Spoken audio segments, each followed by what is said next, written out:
अस्सलाम वालेकुम, मैं हूं ज़ीशान मलिक और आप देख रहे हैं PSL हंगामा presented by Sunsilk, powered by clear main and cooling partner है पेल। तो नाज़रीन, PSL हंगामा पर बात कर रहे हैं। गुज़श्ता रोज़ का मैच बड़ा ज़बरदस्त इस लिहाज से रहा कि एक विनिंग स्ट्रीक जो थी इस्लामाबाद यूनाइटेड की, उसे बिलाखिर तोड़ दिया है जनाब।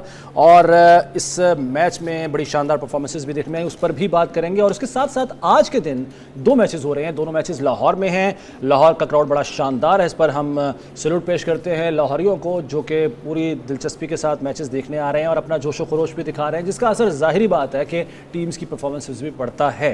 तो अभी जो मैच इस वक्त जारी है उसमें एक तरफ हमने बात की विनिंग स्ट्रीक जो है वो टूट गई है इस्लामाबाद यूनाइटेड की, और एक तरफ लूजिंग स्ट्रीक जो है वो जारी रखे हुए है मुल्तान सुल्तान्स, क्योंकि जो कराची किंग्स ने स्कोर बनाया 204 205 का हदफ दिया था, उसमें बड़े बुरे तरीके से स्ट्रगल कर रहा है मुल्तान सुल्तान्स।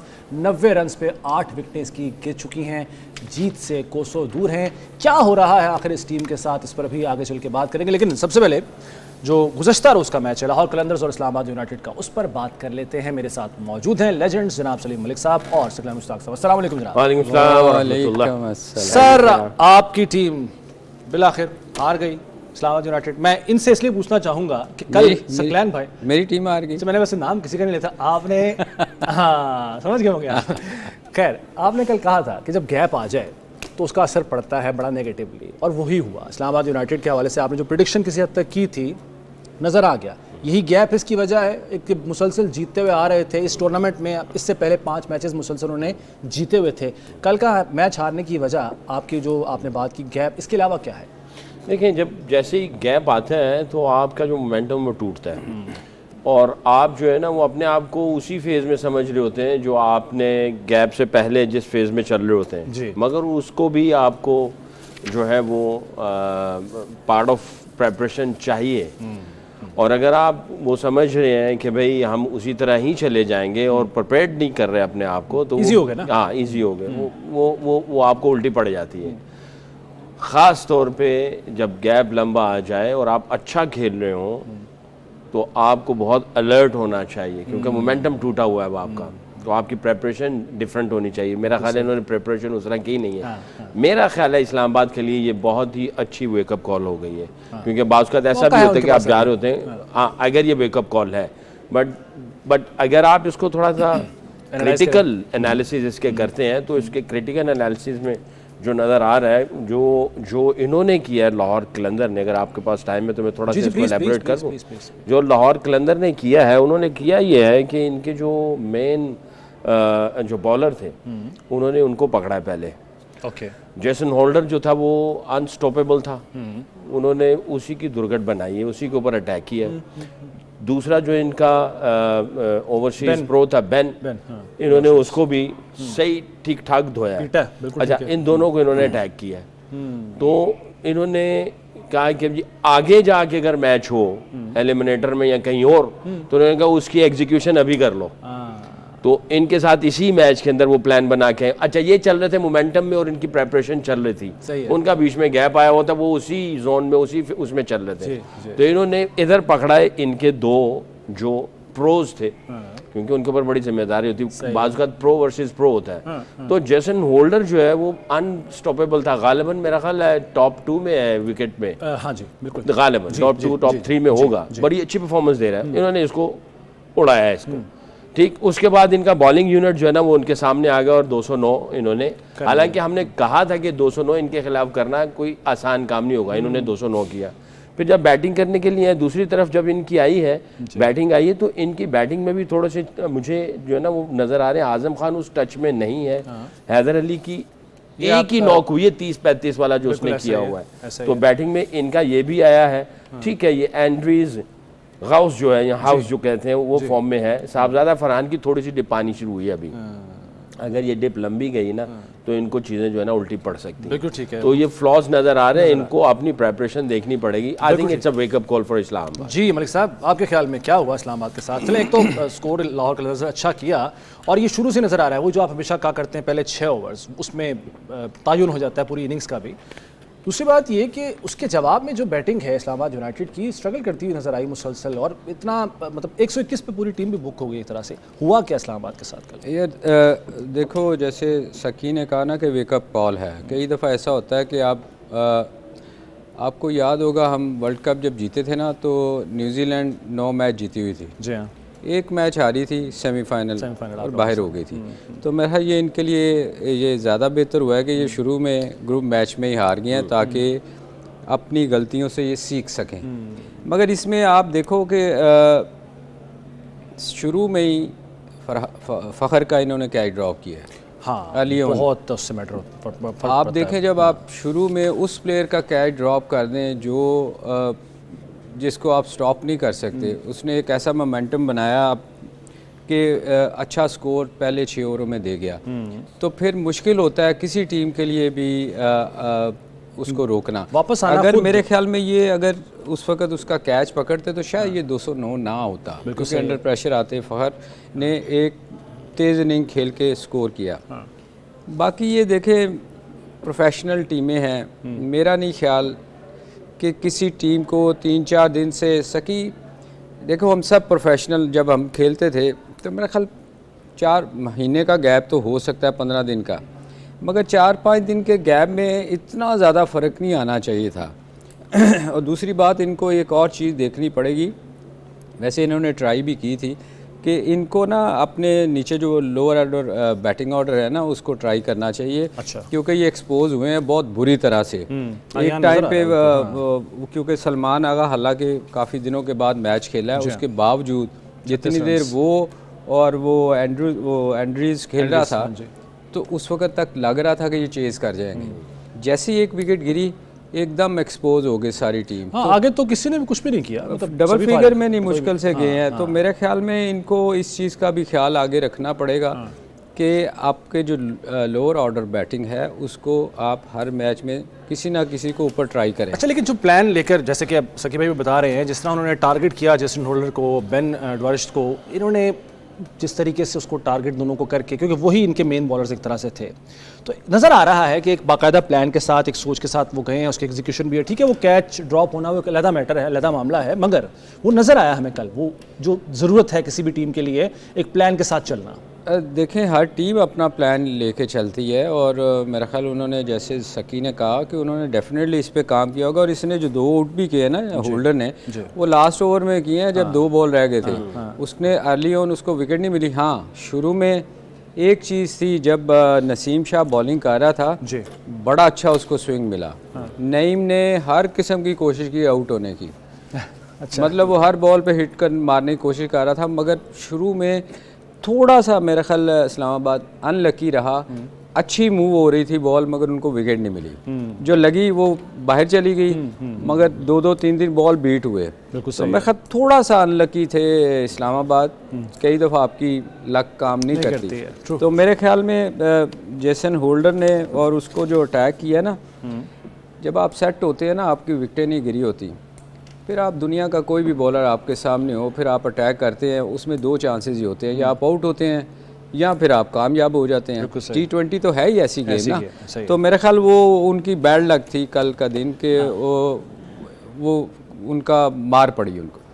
सर बिल्कुल ठीक है, बैटिंग लाइन इतनी बुरी नहीं है इस्लामाबाद यूनाइटेड की, और 209 रन्स किए, 210 का हदफ इतना मुश्किल भी नहीं था, ख़ास तौर पर इस्लामाबाद यूनाइटेड की जैसी टीम के लिए। ठीक है, वो सारे मामला, सारे मैटर्स अपनी जगह पे, गैप आना और सब, विनिंग स्ट्रीक, लेकिन ऐसा दिखाई देता है कि कल पैनिक कर गए, कहीं पे संभल नहीं पाए, क्योंकि शुरू में अगर सिर्फ एंड्रीज की और उसकी सलमान आगा की इनिंग निकाले, पीछे कुछ है ही नहीं। ये किसी तजुर्बाकार टीम, और ख़ास तौर पर एक टूर्नामेंट में, एक इवेंट में टॉप पे रहने वाली टीम से ऐसी उम्मीद होती नहीं, एक्सपेक्टेशन होती नहीं है। देखिए, ये जो 3 बैट्समैन आए ना नीचे, इनके लाहौर कलंदर के, ऊपर से तो फ़खर ने जो किया सो किया, उसको चांस भी मिला। You know, you have to be lucky, if you are brave you will be lucky.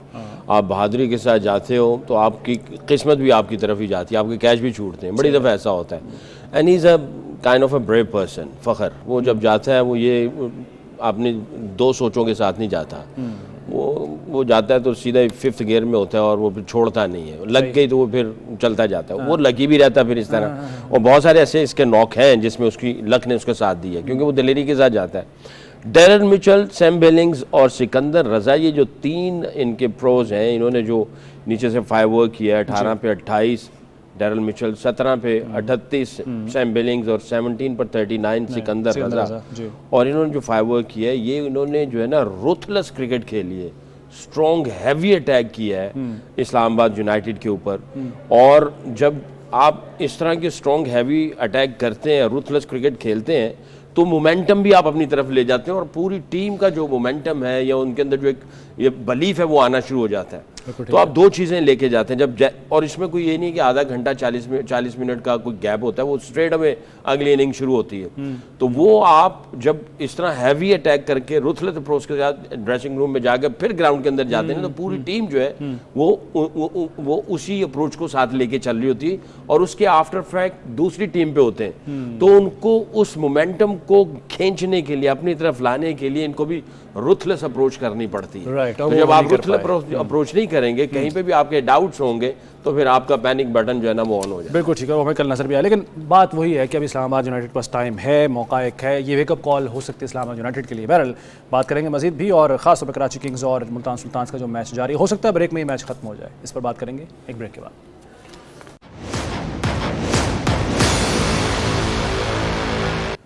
एक बार फिर आपको खुशामदीद कहते हैं। और मुल्तान सुल्तान्स एक बार फिर एक और मैच हार गए हैं। तो मुल्तान सुल्तान्स जो पहले ही टेबल में सबसे नीचे थे 7 मैचेस के साथ, अब 8वां मैच उनका हुआ है। अभी तक सिर्फ एक मैच जीता हुआ मुल्तान सुल्तान्स ने। अभी कुछ ही देर पहले ये मैच खत्म हुआ है, कराची किंग्स का मुकाबला मुल्तान सुल्तान्स थे। कराची किंग्स ने 204 रन बनाए थे 4 विकेटों के नुकसान पर, 205 का हदफ जो कि एक पहाड़ जैसा हदफ साबित हुआ मुल्तान सुल्तान्स के लिए, और 117 रन पर सारी टीम आउट हो गई 17वें ओवर में।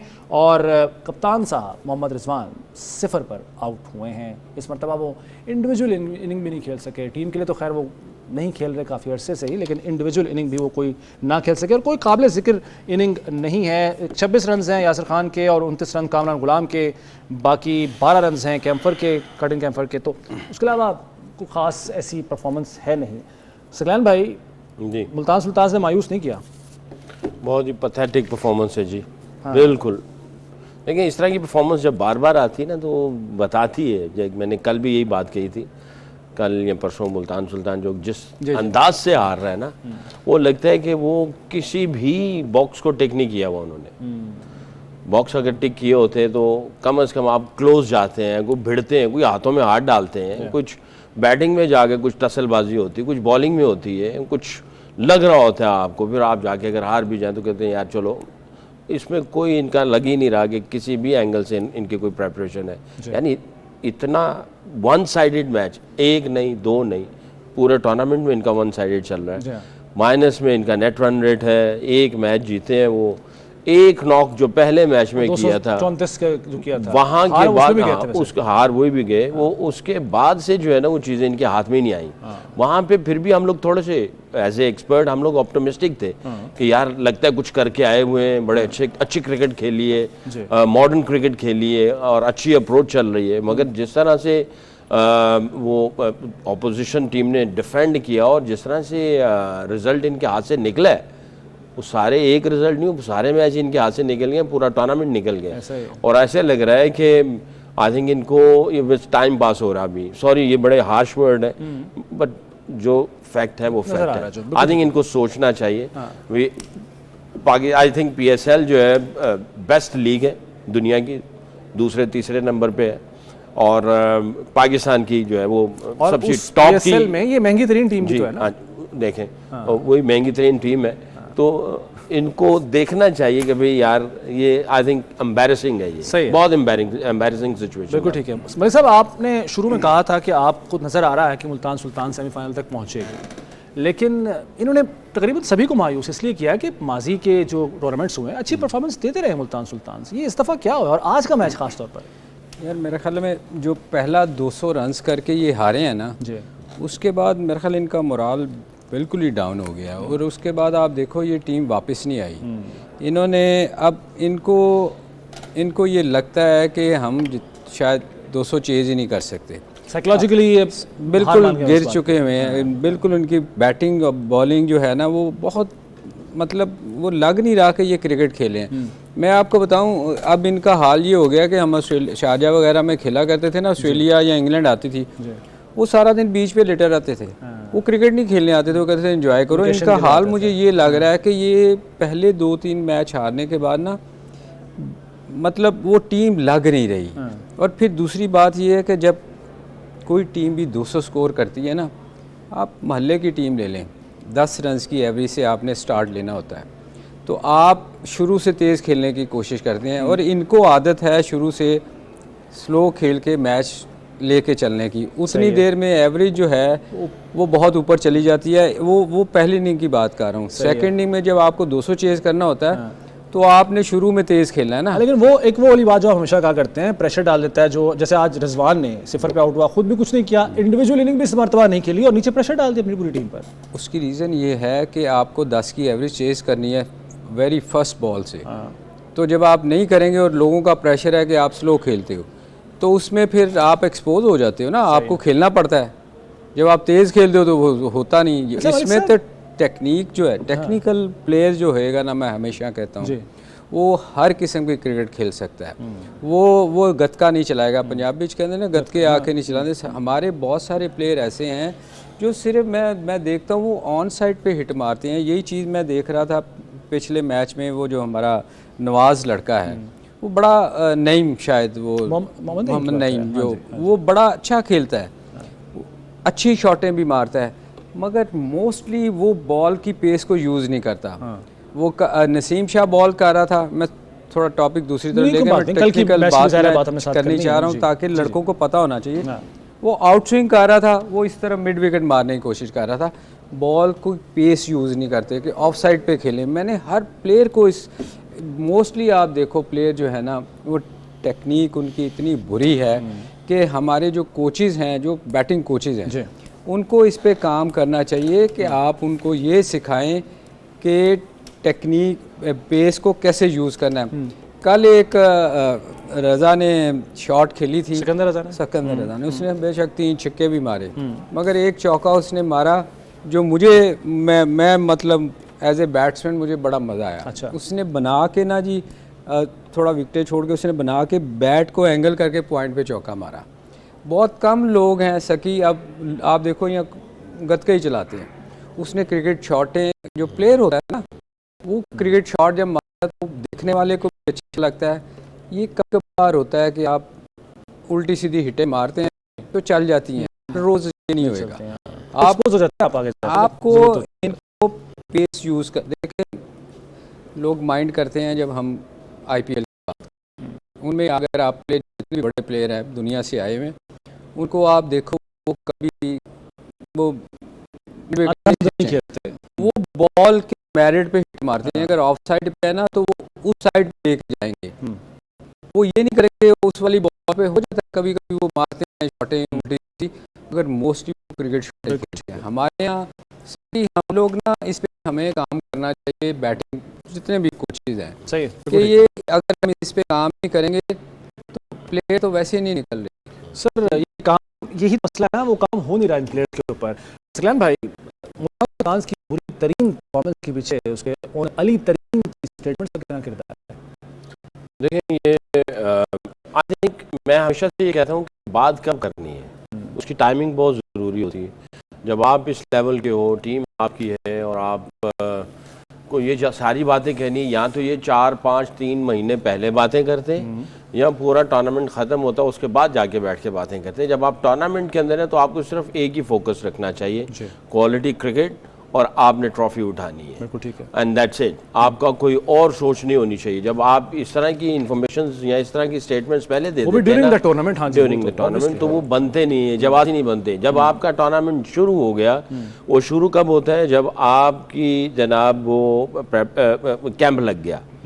ये नहीं कि जब मैच पहले आया था, नहीं, जब कैंप लग गया। अगर आपके पास इनफ टाइम है तो 1-1.5 महीना पहले से आप शुरू कर दें प्रेपरेशन उसकी। अभी कैंप लगने से भी 1 महीना पहले से। अब वहां से आपने सिर्फ यही बात करनी है, किस ब्रांड की क्रिकेट खेलनी है, किस तरह की क्रिकेट खेलनी है, और हमारा पर्पस क्या है, विजन क्या है। सही है सकी। इसमें एक और चीज़ भी है, देखो एज ए स्पोर्ट्समैन हम ना कभी भी मैच हारेंगे जीतेंगे ना तो हमें पता है कि यार रोज़ मैच होने हैं, एक टीम ने जीतना है, एक टीम ने हारना है, इसमें कोई शक नहीं कि उसकी महंगी तरीन टीम है। मगर मुकाबला करके तो हारे ना कम से कम। नहीं, मगर दुख होता है उसको, दुख यही है ना कि मैं इतने पैसे लगाए हैं, मेरी टीम महंगी तरीन टीम है, मगर उसको ये भी रियलाइज़ करना चाहिए कि यही टीम थी जो पिछले साल 3-4 सालों से टॉप पे थी, फाइनल में आ रही थी। तो अगर वो इस साल उसका बुरा परफॉर्म रहा है तो कोई रीज़न होगी, उस पर काम करने की ज़रूरत है, बजाय आप आके टीवी के ऊपर या लोगों में इस किस्म की बातें करें कि मेरी टीम ये कर रही है, मेरी टीम अच्छा नहीं कर रही। इससे नेगेटिव मैसेज आता है। ये चीज़ सीखनी चाहिए लाहौर कलंदर्स के राना फवाद से। हाँ देखे ना, वो हारते भी हैं, वो फिर भी लगता है दाता साहब लुडियाँ पा रहे हो, तुम्हारा पा। मतलब ये एक अच्छे स्पोर्ट्समैन की बात है ना कि वो उसको पता है कि यार टीम हारती जीती है। वो यही ना कि सलीम भाई जो बात तो चल रही थी कि जो बात की गई, कमेंट्स दिए गए, स्टेटमेंट जो दिए वही ना, वो इसी आप बैठ के रेलेवेंट लोगों के साथ बात कर लो, पब्लिकली आप ऐसी स्टेटमेंट ना दो, आप बैठ के बात करो। जो कमरे के अंदर बातें हैं, कमरे के अंदर बातें, वो पब्लिक में ना आए, बिल्कुल सही। आपके ड्रेसिंग रूम में ना जाए। जो क्रिकेट अंडरस्टैंड करता है ना, उसको पता है कि यार रोज मैच होने हैं, तो हारना भी है, जीतना भी है। सही है। चलिए सर, इस पर तो हमने बात कर ली है, जो मैच आज हो गया। खैर अब वो मुल्तान सुल्तान के लिए तो हम कह सकते हैं कि उनके लिए टूर्नामेंट ये खत्म हो चुका है, लेकिन आज एक और मैच भी है। आज होने जा रहा है एक और इंपॉर्टेंट मैच, लाहौर कलंदर्स और क्वेटा ग्लैडिएटर्स का। लाहौर कलंदर्स जिसने गुज़श्ता रोज़ एक बड़ी शानदार फतह हासिल की इस्लामाबाद यूनाइटेड पर, तो ये एक दिलचस्प मैच हो सकता है। कैसा होगा ये मैच, इस पर बात करेंगे पीएसएल हंगामा में एक ब्रेक के बाद।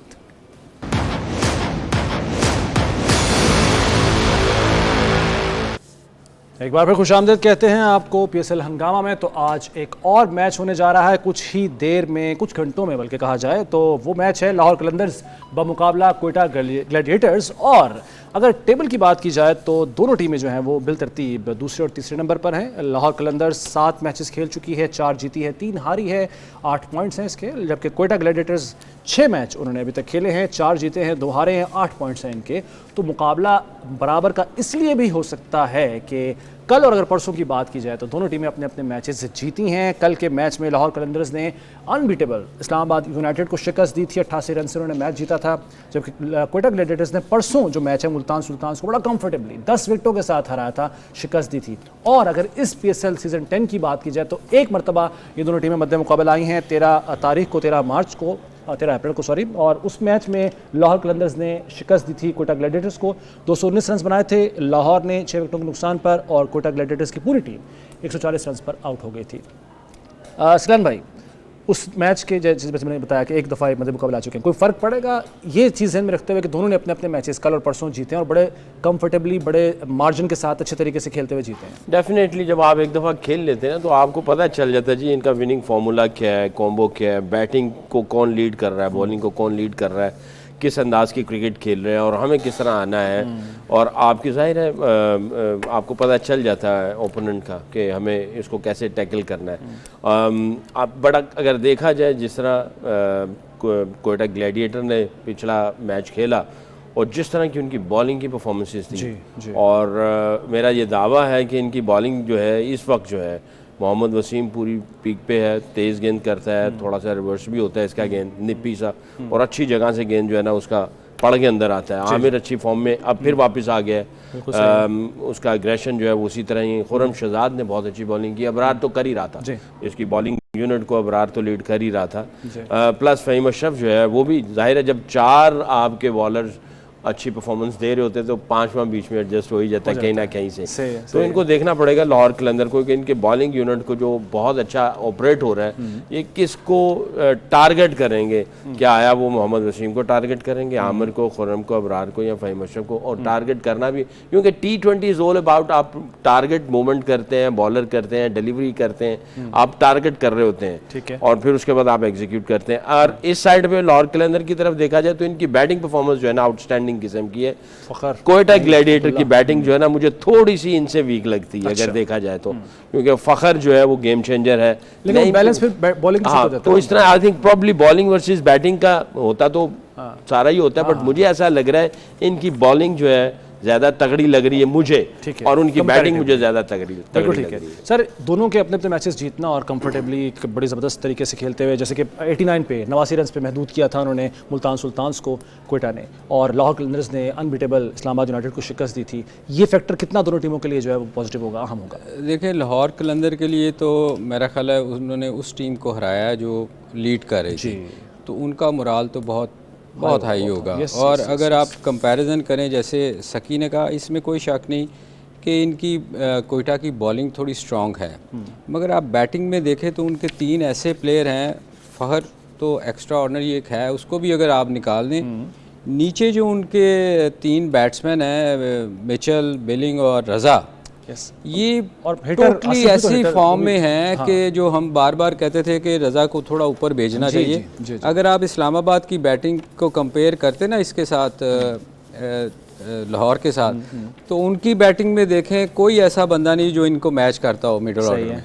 यही वजह थी जो मैं उस वक्त बात करनी चाह रहा था इस्लामाबाद के हारने की, कि वो बैटिंग में लैग कर रहे हैं, उनके पास कोई ऐसा प्लेयर नहीं है जो टीम को लेकर निकल जाए। इनकी लाहौर कलंदर की जब हारता तो हमें दुख इसलिए होता है एज ए लाहौरी कि इनकी टीम बहुत अच्छी बैलेंस टीम है, स्पेशली बैटिंग में। अगर सेकंड इनिंग में अगर इनको चेस करने का मौका मिले तो इनके पास टोटल बैटिंग है जो जितवा सकती है, मौजूद है। मगर वहाँ से एक ही चांस है कि कोयटा जो है वो इनको बहुत कम स्कोर पे आउट कर ले, ठीक है, कोई बहुत ही ब्लंडर कर दे लाहौर कलंदर, ठीक है। अदरवाइज लाहौर कलंदर इस वक्त जो जिस फॉर्म में जा रहा है, मेरे ख्याल में उसको तो इनकी बॉलिंग में, कोयटा की बॉलिंग में ये कैपेसिटी है कि ये महदूद कर सकें कम स्कोर पे, जैसे कि इन्होंने मुल्तान सुल्तान देखें के जो साथ पिछला मैच इन्होंने जो खेला है उसमें तो इन्होंने आप देखें लेकिन वो मुकाबले में मुल्तान सुल्तान थे ना जी, वो पहले स्ट्रगल नहीं, ये देखें क्रिकेट में एक स्पेल चाहिए होता है आपको, और एक बैट्समैन चाहिए होता है जो लंबा स्कोर करे। सही है। अगर आप लाहौर कलंदर में देखें किसी ने 50 नहीं किया और 209 कर गए थे वो, ये टीम एफर्ट होती है ना। अब इसको इनके उधर से जैसे मोहम्मद वसीम, वैसे तो उसको 15 साल हो गए हैं पाकिस्तान से खेलते हुए, वो सकी कह रहे थे ये बॉलर भी जो है ना, ये पुराने बॉल का बॉलर है, इसको जितनी देर छिला हुआ बॉल नहीं मिलेगा, ये रिवर्स स्विंग नहीं होती, उतनी देर ये इसको मार पड़ती है। सही है। तो ये इस 20 ओवर में चांसेस ये हैं कि इसको छिला हुआ इतनी जल्दी बॉल मिलना नहीं है ये रिवर्स स्विंग हल्की हल्की करता है। बॉलिंग में एक चांस है, आमिर है, एक्सपीरियंस है, खुरम ने बहुत अच्छी बॉलिंग की पिछले मैच में, तो एक चांस है कि अगर बॉलिंग में ये कुछ कर गए, अदरवाइज मुझे कोई चांस लाहौर कलंदर के हारने का नज़र नहीं आ रहा। बिल्कुल ठीक है सर। फ़खर जमान तेज़ खेलते हैं, तेज़ क्रिकेट खेलते हैं, उधर आमिर हैं एग्रेसिव बॉलिंग करते हैं, तो ये एक तरह से कॉन्टेस्ट हमें इन दोनों के दरमियान में देखने को मिलेगा, जो बाबर के साथ वो करते आए, मोहम्मद आमिर ने हमने सबने देखा ही है। तो यहीं से मेरा ख्याल तयन हो जाएगा, पहले ओवर से पता चल जाएगा कि भाई किस तरफ गेम तो पूरी जाएगी। ऐसा नहीं है कि कोई मैच ऐसे भी हैं जिसमें फ़खर ने नहीं किया, नीचे से कुछ कर गए, कभी फ़खर ने किया, नीचे वालों ने कुछ नहीं किया, ये होता ऐसे ही है। सही है। बट ऑब्वियसली जब आपको अच्छा स्टार्ट मिल जाए बॉलिंग करते हुए, बैटिंग करते हुए, तो आपको जाहिर है मोमेंटम मिलता है, कॉन्फिडेंस मिलता है, थोड़ा एज मिल जाता है, आप जो है ना वो अगले 2-4 ओवर एनर्जी आ जाती है। आप कोशिश करते हैं एक और जो है विकेट मिल जाए, अगर बैटिंग में है तो आप कहते हैं 2-4 बाउंड्रीज और लग जाए ताकि पंचिंग करते रहे और इनकी जो है ना बैक जो है अगेंस्ट द बॉल कर दें हम लोग। तो आई थिंक फ़खर जमान तो अपनी गेम खेलेगा और आमिर ने भी आना है और अपने उसी एग्रेशन से आना। अच्छा, इधर से हारिस रऊफ, इसमें थोड़ा सा सॉरी इसमें एक फ़र्क है क्या फ़खर में और बाबर में बहुत फ़र्क है। हाँ वही उसने वो तो सन पता है वो सारा कुछ बेच वूच के आंदा है फ़खर, उसने लिहाज नहीं करना, उसने उसको परवाह नहीं है, वो ऐसा प्लेयर है, वो अपनी गेम खेलता है, उसने ये नहीं कहना कि मैं आउट ना हो जाऊँ। उसने अगर पहली बॉल मिली, उसने पहली बॉल भी मिली तो आमिर को मारना है, आउट हो जाओ आउट। देखें बैट्समैन के पास सिर्फ एक चांस होता है एक बॉल पे आउट होने का, और वो उसको इस चीज़ का डर नहीं होता, वो दिलेर प्लेयर है। उसने बिल्कुल ठीक है। हारिस रऊफ, चूंकि वक्त बड़ा कम है, हारिस रऊफ लाहौर कलंदर से, हारिस रऊफ जो है फॉर्म में आ चुके हैं, 4 विकेट उन्होंने कल लिए 31 रन देकर, वो बड़े एक इंपॉर्टेंट बॉलर साबित हो सकते हैं लाहौर। देखिए हारिस रऊफ की प्रॉब्लम ये है कि मेरे ख्याल सिर्फ कल के मैच में उन्होंने 31 रन दे के 4 आउट किए हैं, अदरवाइज वो 4 ओवरों में 40, 45, 50 से कम स्कोर नहीं दे रहा, बेशक आउट भी कर रहा हो। T20 में सबसे ज़्यादा ज़रूरी ये होता है कि आप 20 रन दें, आउट कोई ना करे, टीम को फ़ायदा तब होता है। अगर आप 40, 45 स्कोर देंगे तो मेरा ख्याल है उससे टीम को कोई फ़ायदा नहीं। ठीक है सर, अब जान लेते हैं, बात आ गई परसेंटेज के ऊपर, लाहौर कलंदर्स, कोटा ग्लैडिएटर्स, आपके ख्याल में कौन सी टीम आज का मैच? यार मुझसे पहले पूछते हो। सब आप देखें ना, बड़े ना आप, हम 60-40 एहतराम आप मुझे समझते लाहौर 60 ज़्यादा पसंद आप जनाब? है। 50-50 दोनों अच्छी गाली cricket मुकाबले। खेलते हैं। नहीं, टीमें दोनों चले अच्छी जी, देखते हैं आज के मैच का क्या नतीजा निकलता है। बहरहाल वक्त खत्म हो गया है, इजाजत दीजिए पीएसएल हंगामा से। अल्लाह हाफिज़।